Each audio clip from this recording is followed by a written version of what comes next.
How many more parents will live their worst nightmare before we stand up to the gun lobby to establish universal background checks, establish national red flag laws, require safe storage of firearms, and end immunity from liability for gun manufacturers? The only major corporate entity that doesn't have this immune to liability. Even a majority of responsible gun owners support these common sense actions to save lives and keep our communities safe.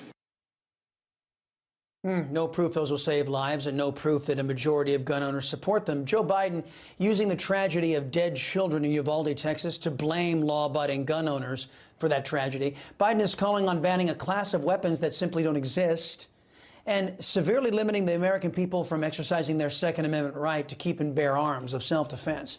Let's bring in our panel. First, we have the host of the podcast, Not Your Average Gun Girls, CEO of Alexo Athletica, and Second Amendment activist Amy Robbins. We also have the president of the Crime Prevention Center, a research center, and author of Gun Control Myths, Dr. John Lott. Hello to you both. This question, the first one, is to both of you. Democrats want to ban assault weapons, which don't exist for civilian use, so they can make the term basically applied to all firearms in the future eventually. That's pretty much the game as I see it. What about you, Dr. Lott? Well, I mean, Biden has come out and talked many times about banning all semi-automatic guns. Assault weapons, the key term often there is military style, where they focus on how the guns look rather than how they function. And you know, you're talking about AR-15s that Biden goes after all the time. They fire the same bullets with the same rapidity, doing the exact same damage as small caliber hunting rifles. If, at least Biden, when he talks about banning all semi-automatic guns, there's at least some more logic to that. But you're talking about banning over 85% of the guns in the United States, if he literally means that. And civilians benefit from having semi-automatic guns. If you have to fire more than one shot because you're facing multiple criminals, or you fire and miss, or you fire and wound and don't incapacitate the attacker, you may not have the luxury of time to manually reload a rifle to go and defend yourself. Which was what I believe what Democrats are actually ultimately after. Amy, how do you see this? Oh, well, the only thing that I see, really the only thing that I hear when I hear this is that this is the party that hates women, all right? This is the party that hates women's rights. In fact, I think they hate all law-abiding citizens' rights. And unfortunately, you know, these laws do absolutely nothing to address the root cause of what's really going on. I didn't hear anything in this bill that would address mental health. They want you to think that it's the firearm that is the problem, when really, in reality, all this is going to do is put women and all law-abiding citizens at a great disadvantage when it comes to getting their hands on the tools that they need to defend and protect themselves.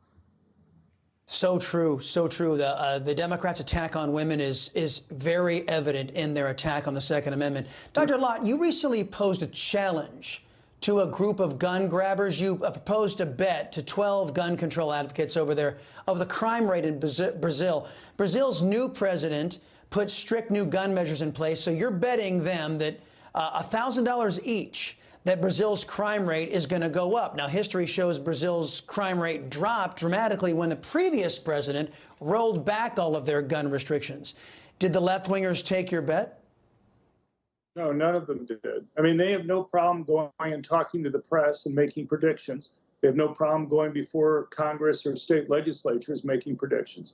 But, you know, here you have very dramatic changes, and a number of them have spoken out. These academics, these pro-gun gun control academics, have spoken out. When Bolsonaro was president, he increased the number of people who own guns legally in Brazil by over 600%.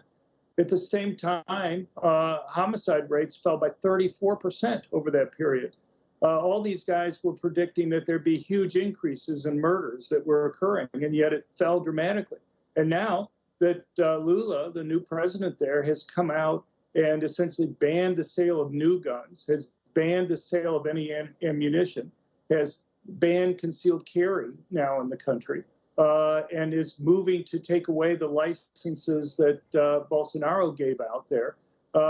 You know, they've gone out and made claims to the Washington Post and other places that this will be wonderful, that this will help reduce crime. No. Well, put them make them put their money where their mouth is, and also put it in a way there you go. that people for the predictions that they've made.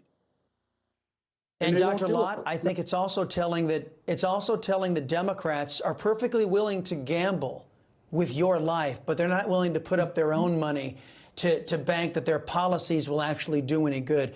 Dr. John Lott and Amy Robbins, thanks for the discussion, guys. I appreciate it.